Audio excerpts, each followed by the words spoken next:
आप सभी को यीशु मसीह के नाम में सलाम। हमारे इस जीवन काल में कई लोग हमसे टकराते हैं।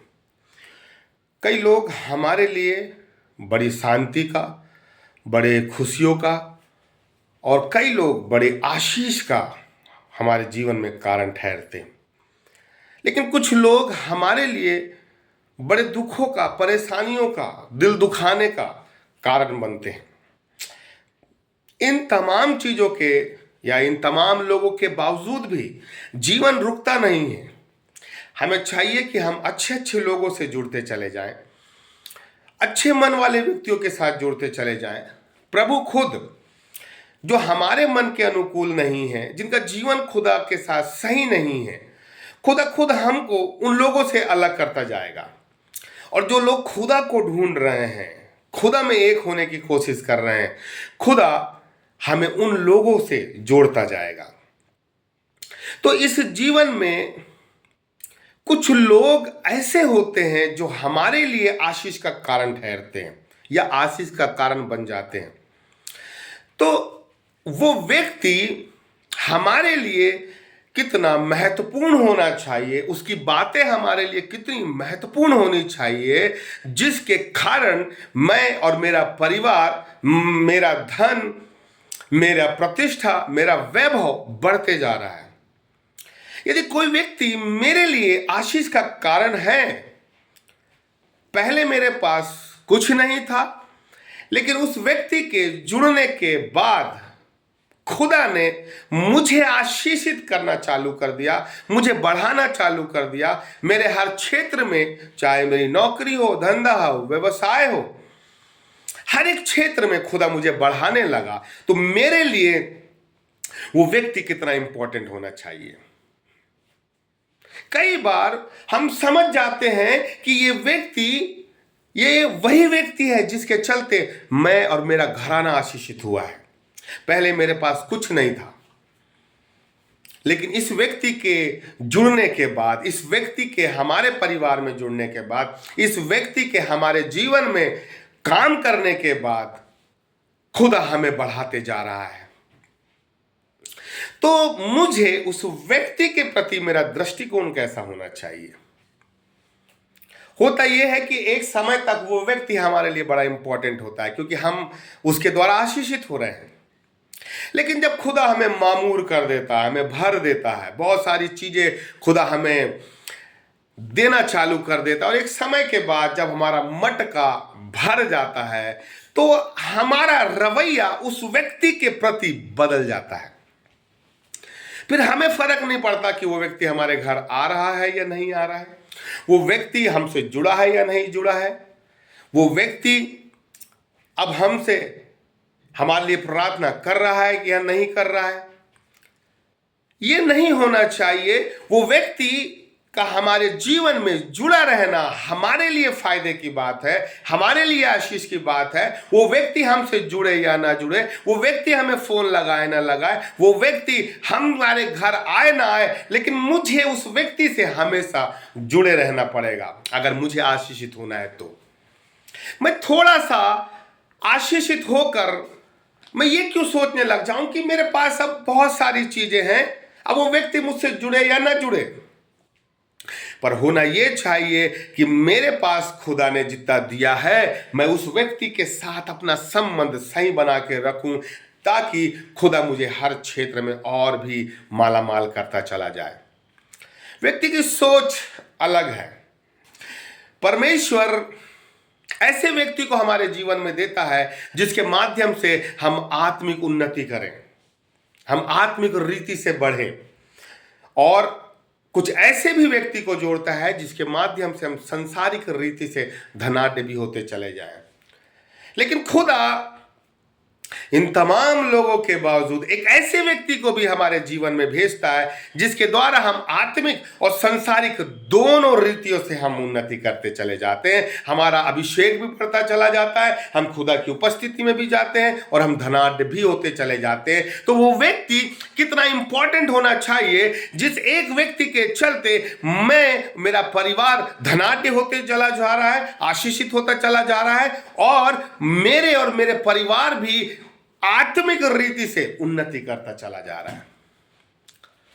आज का व्यक्ति थोड़ा सा पाकर ना, थोड़ा सा धन पाकर, थोड़ी सी आशीषें पाकर, थोड़ा सा अभिषेक का तेल पाकर वो अपना दिमाग सही रीति से नहीं रख पाता। और वो व्यक्ति थोड़ा सा पाकर उसका दृष्टिकोण चेंज हो जाता है, उसका रवैया चेंज हो जाता है। लेकिन खुदा यह बताता है कि तुम जितना पाओ उतने नम्र होते चले जाओ। तुम जितना आत्मिक रीति से उन्नति करो और नम्र होते चले जाओ और उस व्यक्ति का आदर करते चले जाओ जिसके द्वारा खुदा हमें बढ़ाते चला जा रहा है। उस व्यक्ति के जुड़ने से पहले मेरे पास क्या था, पहले हम इस चीज को देखें कि वो व्यक्ति जिसके चलते मैं आज आशीषित हूं, जब वो नहीं जुड़ा था तो मैं क्या था? मैं कंगाल था। मेरे पास कोई ऐसी खूबी नहीं थी। मैं आत्मिक रीति से भी कंगाल था। मैं खुदा को नहीं जानता था। मैं वचन को ठीक से नहीं जानता था। और मैं धनाढ्य भी नहीं था। लेकिन उस व्यक्ति के जुड़ने के बाद प्रभु मुझे बढ़ाता चला गया।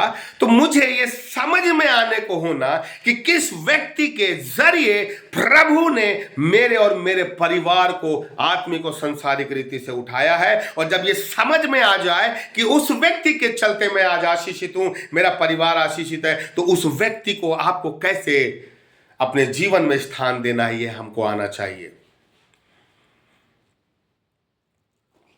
अगर हम देखें उत्पत्ति की किताब 30वां अध्याय और उसका 30वां पद, जहां पर इस प्रकार से लिखा है, याकूब कहता है, मेरे आने से पहले वे कितने थे और अब कितने हो गए हैं, और यहोवा ने मेरे आने पर तुझे आशीष दी है। याकूब कह रहा है लाबान से कि जब मैं तेरे जीवन से नहीं जुड़ा था ना, तो तेरे पास कितनी भेड़ बकरियां थी, तू कितना धनाढ्य था। लेकिन मेरे तेरे जीवन में जुड़ने के बाद, मेरे तेरे घर में आने के बाद वो उनकी संख्या में कितनी बढ़ोतरी हो गई, तू कितना धनाढ्य हो गया। मेरे आने पर लिखा है, और यहोवा ने, परमेश्वर ने मेरे आने पर तुझे आशीष दी है। हमारे जीवन में कौन आया हुआ है? क्या कोई ऐसा व्यक्ति तो नहीं जो हमारे जीवन में आया जिसके कारण हम आशीषित हुए? तो क्या वो व्यक्ति आज भी हमारे जीवन से हमने उसको जोड़ के रखा है? क्या हमने उस व्यक्ति को आज भी अपने से गले लगा के रखा हुआ है? क्या हमने आज भी उस व्यक्ति को अपने दिल में वो स्थान दे के रखा है जिसके कारण मैंने वचन पढ़ना सीखा, खुदा को जाना और आज मैं अच्छे जॉब में हूं? क्या मैंने उस व्यक्ति को वो स्थान अपने दिल, अपने घर, अपने परिवार में दे के रखा है? याकूब कहता है, मेरे आने पर तुझे आशीष दी। कोई है हमारे जीवन में ऐसा व्यक्ति जिसके आने पर खुदा ने हमें आशीष दी है? मेरे प्रियो, है एक ऐसा व्यक्ति जिसके आने पर खुदा ने हमें आशीष दी है। लेकिन क्या आज मैंने उस व्यक्ति को वो स्थान दे के रखा है? एक समय आया कि जब खुदा ने याकूब को आशीष दिया तो लाबान का चेहरा बदल गया और याकूब ने लाबान का चेहरा देख के ताड़ लिया कि अब वो मुझसे पहले जैसा प्यार नहीं करता। मेरे प्रियो, क्या हमारा प्यार उस व्यक्ति के प्रति बदल गया है? क्या हमारा प्यार उस व्यक्ति जिसके कारण हम आशीषित हुए हैं, क्या हमारा प्यार उसके लिए बदल गया है? क्या हमने उसको दूर कर दिया है? क्या अब हम उससे वैसा संबंध, वैसा प्यार नहीं करते? तो मेरे प्रियो, जब तक हम उस व्यक्ति से वैसा रिश्ता नहीं रखेंगे, हम पहले जैसे आशीषित नहीं हो सकते। वो व्यक्ति यदि है आपके जीवन में तो आप आशीषित हैं, क्योंकि खुदा की यही इच्छा है। खुदा किसी व्यक्ति को हमारे जीवन में रखता है जिसके द्वारा खुदा हमें आशीषित देता है। खुदा आज भी यीशु मसीह को हमारे जीवन में रखा है कि अब्राहम की आशीषें यीशु मसीह के माध्यम से हम तक पहुंचे। कोई है, कौन है ऐसा जिसके आने पर मैं आशीषित हुआ हूं, आप आशीषित हुए हैं? क्या आज भी वो आपके परिवार से जुड़ा हुआ है? क्या आज भी आपने उसको वही प्यार, वही लहजा, वही सम्मान आपने दे के रखा है? क्या आज भी आपने उस व्यक्ति को वही स्थान, वही दिल का प्यार दे के रखा है? क्या आज भी आपने उसको वैसा संबंध, वैसा वैसा रिश्ता आप निभा रहे हैं? आज बहुत से लोग हैं मेरे प्रियो जो तितर बितर हो गए, जिनके जीवन में आज पैसा तो है लेकिन बीमारियां उन पैसे को चूस रही है। वो आशीषें तो हैं लेकिन ठहर नहीं रही है। तो कारण क्या है? कारण ये है कि जिस व्यक्ति को खुदा ने आपके जीवन में रखा है, वो व्यक्ति को आपने अपने जीवन से अब अलग कर दिया। तो आपको समझ में आने को होना कि आपने उस व्यक्ति को अलग नहीं किया है, लेकिन उस व्यक्ति के माध्यम से खुदा की आशीषों को आपने अपने जीवन से दूर कर दिया है। वो व्यक्ति है तो आपके जीवन में आशीषें हैं। वो व्यक्ति है तो आपके जीवन में बीमारियां नहीं हैं। वो व्यक्ति है तो आप फलवंत हैं। कोई है ऐसा याकूब के समान जिसके आने पर लाबान को खुदा ने धनाढ्य किया? क्या कोई ऐसा व्यक्ति है हमारे जीवन में जिसके आने पर खुदा ने हमें बढ़ाया है? मेरे प्रियो, क्या आज भी आपने उस व्यक्ति को अपने जीवन में जोड़ के रखा है? क्या आज भी वो व्यक्ति जिसके आने पर आपका और आपका परिवार ऊंचाइयों में गया है, क्या आपने उसको वैसा सम्मान दे के रखा है? प्रियो, हम समझ नहीं पाते और कई बार हम गलतियां कर बैठते हैं, और यही गलतियां बाद में चलकर हमारे आशीषों को धीरे धीरे चुरा ले जाती है।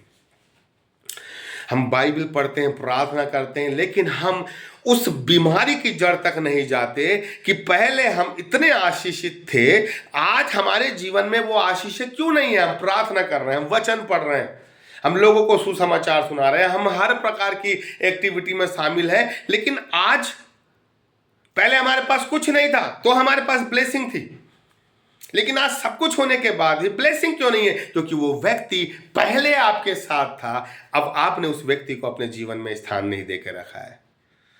आज आप खुद वो व्यक्ति बन गए हैं और आपने अपने आप को वो एक व्यक्ति बना दिया है कि आप खुद दूसरों के लिए आशीष का कारण या अपने परिवार में आशीष का कारण बनने की सोच रहे हैं।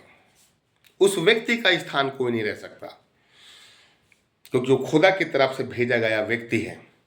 तो वो व्यक्ति ही आपके जीवन को, आपके परिवार को आत्मिक और संसारिक रीति से ऊपर उठाएगा। तो फिर से उस व्यक्ति से जुड़ें जिसके आने पर खुदा ने आपको आशीष दी है। वो व्यक्ति फिर आएगा, उसको फिर से वो स्थान दे, और वो व्यक्ति के द्वारा खुदा आपको हर क्षेत्र में फिर से बढ़ाएगा। परमेश्वर आपको इस वचन के द्वारा आशीष दे। प्रार्थना करेंगे। पिता, हर एक व्यक्ति के सुनने और समझने के मन को और भी ब्रॉड करे, और ये वचन बहुत से लोगों को आशीष का कारण बना पाए। यीशु के नाम से मांगते हैं, आमीन।